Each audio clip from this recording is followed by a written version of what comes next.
Good morning, class, and welcome to Lesson 1 of Hermit School for Universus. Today we are going to be going over the primer, or the introduction to our different types of cards. We have 5 different card types in this game. We have character cards, attack cards, foundation cards, asset cards, and action cards. We will not be diving deep into what each of these cards do. The following videos will each go over these individual cards and their role in our game.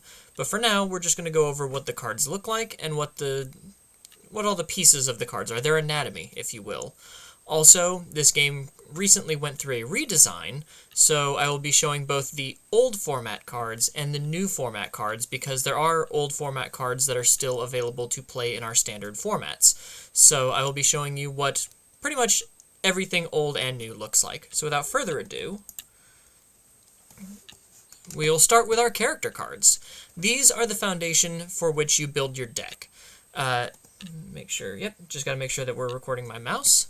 This is my first time doing a slideshow, so I'm sorry if it looks a little wonky. So every card will have a difficulty in the upper left-hand corner here, which on character cards is usually a 6. I will also have all of the old versions of all of these cards and symbols and such on the left, and the new ones on the right, as you can see. But every card will have a difficulty in the upper left-hand corner. Every card will also have a control value in the lower right-hand corner, and most cards will have a block modifier in the upper right-hand corner here. And for our older cards, you can see that they have 3 symbols here on the right, near the bottom. And on the newer cards, the symbols are down here, even farther down on the lower left. Did I say right over here? I meant left. I'm sorry. I'm trying to do 2 things at once here. So, also, with character cards, specifically, each one has a hand size, which is denoted by these green cards over here, in which case both of these are a 7, and a health total, which is denoted by this heart, which is, you can see here, we have Shigaraki at 19 health, and Yusuke at 22. These 2 symbols, the health and the hand size, are unique to character cards.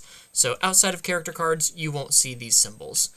We will also have in the lower left corner our watermark denoting which set the card belongs to. So here we have our League of Villains from the My Hero Academia franchise. And for over here, we have our Dark Tournament watermark for Yu Yu Hakusho Dark Tournament. For character cards also, we will be going over this in the character video. They have a character number denoter or an identity, an identifier here. So that is the basics of character cards for the card anatomy. Moving on, we have our attack cards. So, as you can see, attack cards are orange, as opposed to, well, character cards have all sorts of colors, but attack cards can mainly be identified because they have the orange box, or in the old case, the orange border. And they will say attack on them. We have attack here with its little swords on the old versions, and on the newer versions down here in the lower right. As you can see, attack cards also have their control value, their difficulty value, and their block modifier. But attack cards have something unique. They have an attack zone, which denotes which zone you're attacking your opponent in, as well as a damage. In this case, you have a high attack in the case of Final Smash, and in the case of Split Second Standoff, you have a mid-range attack. You also have a yellow pointing arrow for a low attack. And then for these little starbursts, you have the damage, which is how much damage the attack will do. So, in the case of Final Smash, you have a 6, and in the case of Split Second Standoff, you have an 8. See that you have your symbols down here as normal, or on the left side as with the old frames. And that is the only real difference that an attack has over a character or a foundation or any such card as that, is the attack zone and the damage. Next up we have foundations. These are easily noticeable because they are gray. They have the gray box or the gray window here. And sometimes they have the gray border with the older frames. And in the older frames also have a rock outcropping here for the difficulty. And for attacks they had an orange rock outcropping. These are pretty simple cards. They will only have the difficulty, the control, and the block modifier as the main numbers you need to worry about. You can still see that you have your symbols. You have your symbols down here on the lower cards of the newer frames. And that's pretty simple. That's really all you need to worry about. Then we have our assets, which are green, denoted by the green border and green border windows, or the green effect windows here on the newer cards. I guess I probably shouldn't have picked an ultra rare card for these, since they do have the gradient window kind of just fading out as you have your higher rarity cards focusing on more artwork. But they are green, and they do have your standard difficulty, control, and block modifier on all of these asset cards. And the last type of card that we have is our action card. These are blue, as you can tell, with the blue borders and the blue windows.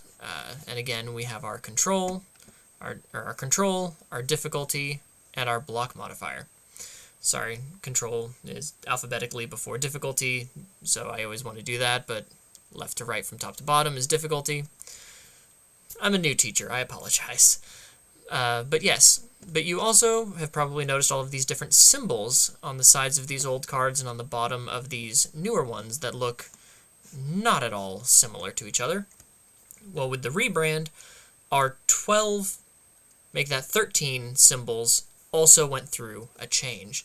There are 13 symbols by which you can identify cards in the Universus card game. Each card will have at least 3 symbols on them.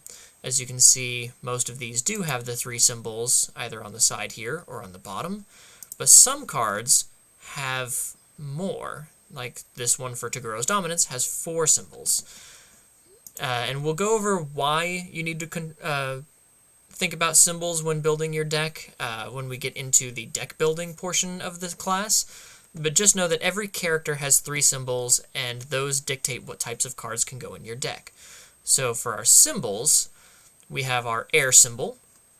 And again, the old versions of the symbols will be on the left, and the new versions will be on the right. So from My Hero Academia Jetburn forward, which is the second most recent set, right before Yu Yu Hakusho Dark Tournament as of time of recording, we'll have all of these new symbols here on the right, and any previous set will have these symbols on the left.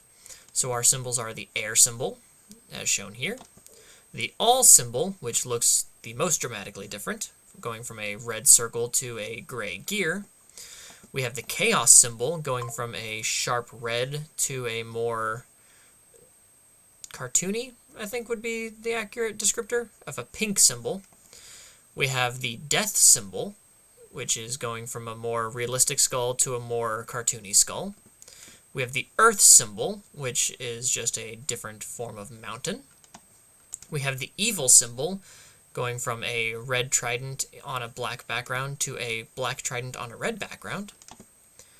We have our fire symbol, going from a orange and yellow flame on a black background to a black and white flame on an orange background. We have our good symbol, going from a halo around a blue sphere to a white star on a gold background. We have probably my favorite symbol for personal reasons, the infinity symbol.